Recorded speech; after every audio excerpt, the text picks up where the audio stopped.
کتاب الایمان باب نمبر 15 حدیث نمبر 22 بابو تفاضلی اہل الایمان فی الاعمال۔ اہل ایمان کا اعمال کے لحاظ سے ایک دوسرے سے افضل ہونا۔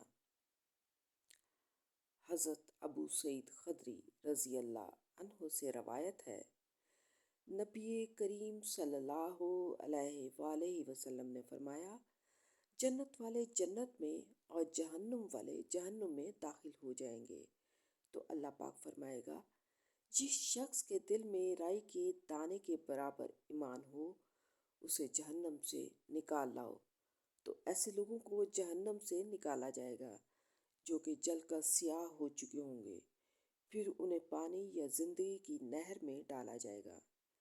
راوی حدیث امام مالک کو شک ہے کہ ان کے استاد نے کون سا لفظ بولا۔ وہ از سر نو یوں اگیں گے جیسے دانہ لبِ جو اگتا ہے، کیا دیکھتا نہیں کہ وہ کیسے زرد زرد لپٹا ہوا نمودار ہوتا ہے۔ عمرو بن یحییٰ مازنی کے شاگرد وہیب نے ان عمرو کی جگہ حدثنا عمرو اور شک کے بغیر نہر الحیاء کی بجائے نہر الحیات کہا ہے، نیز خردل من ایمان کی بجائے خردل من خیر بیان کیا ہے۔ صحیح البخاری۔